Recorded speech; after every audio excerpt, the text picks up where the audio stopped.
अगर वो वहां रात में नहीं जाती तो शायद ऐसा नहीं होता।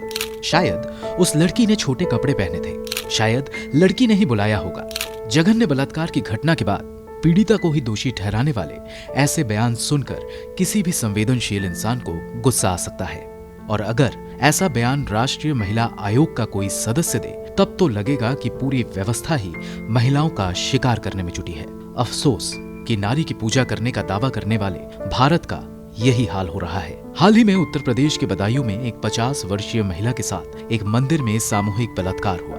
इस अपराध का आरोप मंदिर के पुजारी और उसके 2 साथियों पर है। पूरे देश में आक्रोश की लहर उठी, पर राष्ट्रीय महिला आयोग की सदस्य चंद्रमुखी देवी ने पीड़ित के परिजनों से मिलने के बाद जो बयान दिया उसने इस गुस्से को और बढ़ा दिया। चंद्रमुखी देवी ने कहा कि पीड़ित महिला अगर शाम के वक्त मंदिर नहीं गई होती या उसके साथ परिवार का कोई बच्चा साथ में होता तो शायद ऐसी घटना नहीं घटती।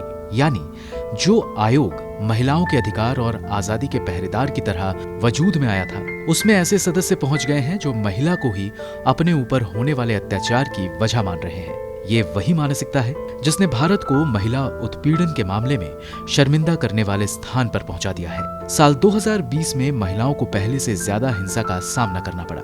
हमारा देश किसी और क्षेत्र में आगे बढ़े या नहीं, पर महिलाओं के खिलाफ अपराध करने की श्रेणी में निरंतर ऊपर चढ़ता जा रहा है। 2020 में कोरोना की वजह से लॉकडाउन लगा और लोग घरों में कैद हो गए। इस दौरान महिलाओं के लिए मुश्किलें और बढ़ गई। उन्हें पहले से ज्यादा हिंसा का सामना करना पड़ा। राष्ट्रीय महिला आयोग को 2020 में महिलाओं के खिलाफ हिंसा की 23,722 शिकायतें मिली। ये 6 साल में सबसे ज्यादा है। आयोग के मुताबिक कुल शिकायतों में से 1/4 यानी 5,294 घरेलू हिंसा से जुड़ी थी। ये कहना गलत नहीं होगा कि महिलाएं घर में भी सुरक्षित नहीं है। वहीं देश में कई महिलाएं तो डर की वजह से शिकायत नहीं कर पाती हैं। राष्ट्रीय महिला आयोग के मुताबिक सबसे अधिक 11,872 शिकायतें उत्तर प्रदेश से मिली। इसके बाद दिल्ली से 2,635, हरियाणा से 1,266 और महाराष्ट्र से 1,188 शिकायतें मिली। जब देश में लॉकडाउन लगाया गया उस वक्त राष्ट्रीय महिला आयोग के पास घरेलू हिंसा की शिकायतों की भरमार लग गई थी। घरेलू हिंसा की शिकायतें जुलाई महीने में और बढ़ी। संयुक्त राष्ट्र के अभियान से हाल ही में जुड़ी मॉडल और अभिनेत्री मानुषी छिल्लर कहती हैं कि महिलाएं हर कहीं अलग अलग तरह से हिंसा का शिकार होती हैं और उन्हें ये देखकर दुख होता है। महिलाओं को हिंसा के खिलाफ आवाज उठानी चाहिए।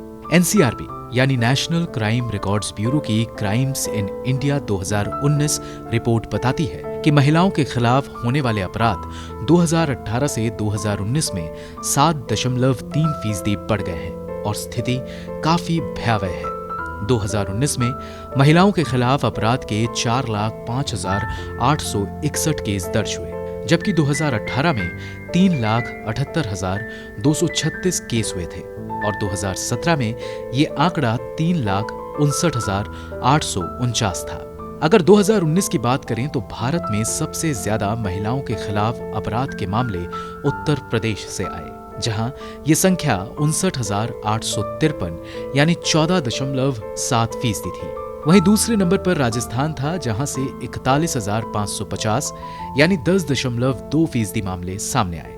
इसके बाद तीसरे स्थान पर महाराष्ट्र 27,144 यानी 9.2%। फिर पश्चिम बंगाल 30,394 यानी 7.5% और 5वें स्थान पर था असम, जहां कुल 3,025 यानी 7.4% मामले सामने आए।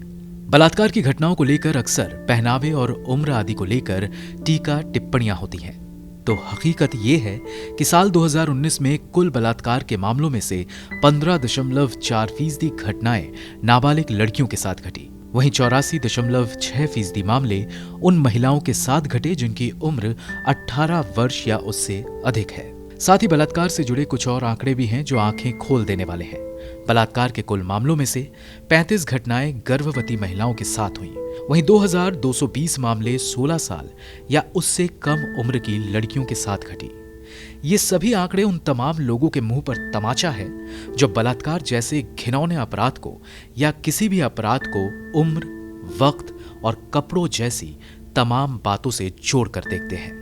सिद्धार्थ चतुर्वेदी की रिपोर्ट, गो न्यूज।